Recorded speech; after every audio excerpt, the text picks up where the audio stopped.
कार्यकर्ता को प्रशिक्षण शिविर हिंदू उत्तर दिनाजपुर जिला रेना कोरंदिगी राहुल मंच ठावरे नोआ कर्मसूची संपूर्ण येना अदा नोआ कर्मसूची रे मूलत जहां गेलगोटांग पॉइंट लेकाते अब कार्यकर्ता को तालारे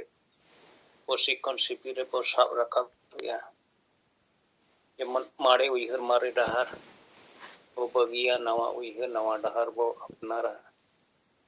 और उनका के सेंगल समाज सुधारिया जहां मोड़े गोटन पॉइंट मजी पारगाना शासन व्यवस्था रे सुधार नेशा मुक्त समाज बनाव लगी के सुधार आदिवासी वोट और राजनीति का तपस्या लगी आदिवासी चाकरीजीवी छात्र युवक समाज रेंडा बंचाव बेजते को कोड़ो होना लगी के सुधार आदिवासी महिला को सशक्तिकरण और लगी के सुधार और पे नंबर पॉइंट रे वो जहां मेना सेंगल माइक्रो मैनेजमेंट से रेना सेंगल सेना सेंगल कैप्टन सेंगल परिवार सेंगल जुमिथन जुमित वाखेर और चार रे अजीब बदल शुभ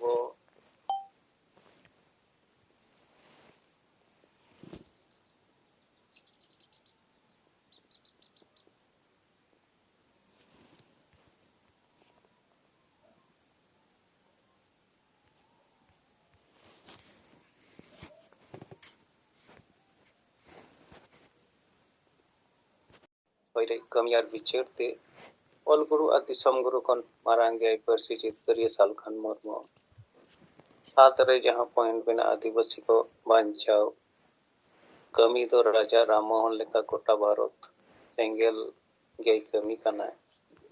8 रे सिंगर जुम रे सेलेद रेया कथा और 9 रे सेंगल फंड केटेज और 10 रे संगठन विस्तार अतो नोआ को चितान रे तेहने प्रशिक्षण शिविर रे सेटेल लेन अबरन कार्यकर्ता को ताला रे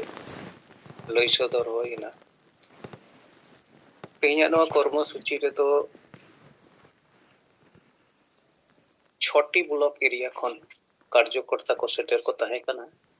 और उत्तर दिनाजपुर रे तो 9टी ब्लॉक मेना और उना ताला खन Goalpokhar 2 number block Karandighi block Itahar block Kaliaganj Raiganj और गोवालपुकुर 1 नंबर ब्लॉक 6 ब्लॉक खन कार्यकर्ता को सेटेल लेना नित उत्तर दिनाजपुर रेना 6टी ब्लॉक एरिया रे बंगाल रे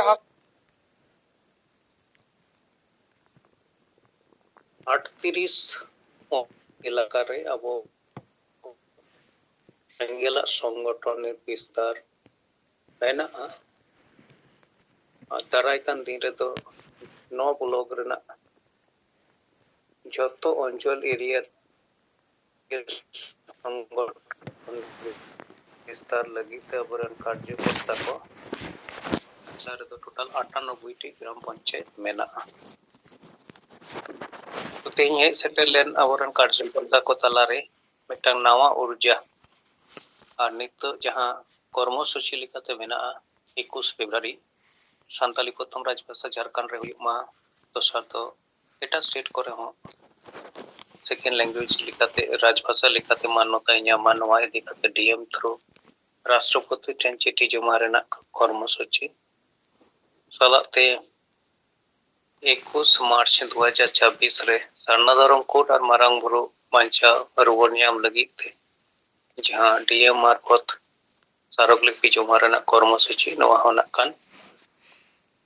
कर्मसूची को सफल होचया साव सालाते नोय 38टी अंचल रे कमी ओरा चला कना नोआ अंचल रे सेंगेल रेना जहां तीना उइंस मेना जतो उइंस रेन मिमिटांग इंजिन लेका तिंगो केटे रेना टारगेट साबा कना और नोआ टारगेट लागे उड़ो लेनखान एंडेखान जहां तीना नित कार्यकर्ता को संख्या मेना ओना संख्या रे बेटा निर्दिष्ट परिमाण संख्या रे तिंगोना दोसर तो उनका के मेन कना जिला स्तर रे केवल नित जहां अब सेंगेल और शाखा संगठन को मेना नोआ करे हो केवल इंजिन लेकाते मिमि हर के जिम्मा मेना और ओना करे हो जते गेल गेल गोटांग हर को जॉइन को ब्लॉक स्तर रे हो नवा 6 ब्लॉक रेगे नवा कर्मसूची जते रूपायन गानो अडे खान नवा टारगेट को पूरा दारिया खान दाराय खान दिन कोते जहां मिक चांदो रेना टारगेट हताव कना ओना टारगेट पूरा लेन खान दो नवा जिला रे 1035 जन गान कार्यकर्ता को से पदाधिकारी को मिटान ঐক্যবদ্ধ संगठन रूपे नामा जहां दो उना जिला से नवा एरिया करे कमी लहा इदी रे मिटान गुरुत्वपूर्ण भूमिका तहन तकवा तो कार्यकर्ता को सनम को मेन किया अब जहां टारगेट मेना ओना पूरण लगित ते सक्रियता भाबते कमी को पूरा ओना छाड़ा कते हो साप्ताहिक आते जुमे सावते अब सिंगल फंड केटी और गोड़ो भेजा रेना कुरुमुटु और नवा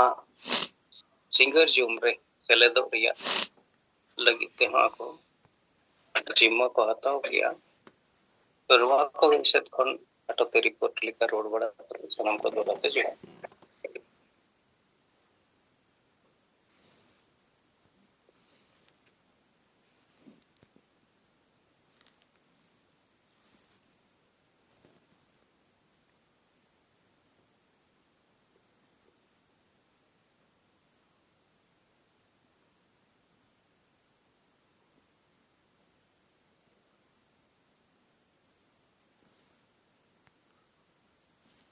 गणेश गम के आजम लेना से भाग नेटवर्क ठीक ठाक नाम दाई से भाग